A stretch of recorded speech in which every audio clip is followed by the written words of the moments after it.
mapagpalang araw sa ating lahat.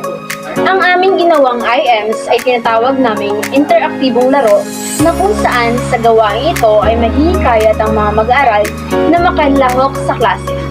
Sapagkat ito'y nakakaakit sa mata dahil sa mga kulay at disenyong ginamit dito.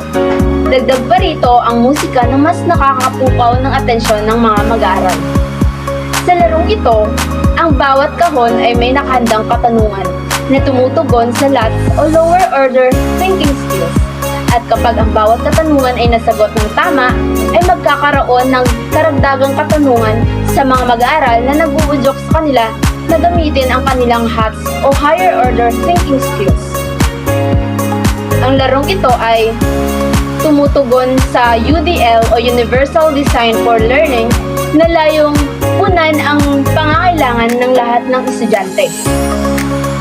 Ito rin ay nakaangkla sa kasanayang pampagkatuto o learning competency na nahihinuha ang damdamin ng mga tauhan batay sa dialogong binasa.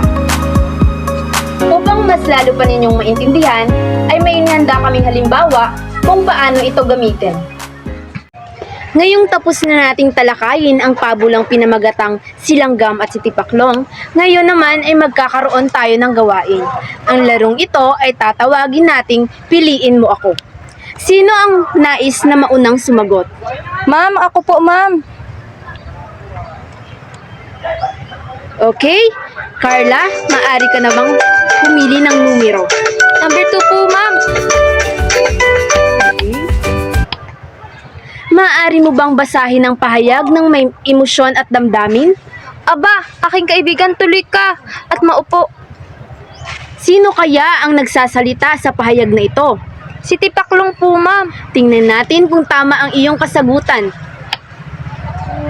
Paumanhin subalit mali ang iyong kasagutan. Maaring sumagot ngayon ang iyong mga iba pang kaklase.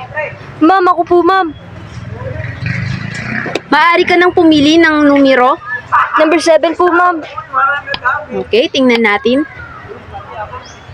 Maaari mo bang basahin ang pahayag ng may emosyon at damdamin? Magandang umaga, kaibigan.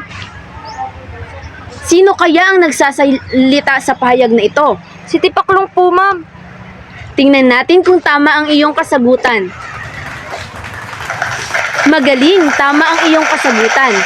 Mayroon ka ngayong 5 puntos.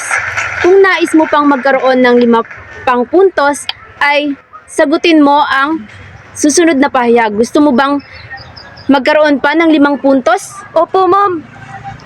Okay. Batay sa pahayag, ano kaya ang damdaming ipinapahayag ng tauhan sa pabula?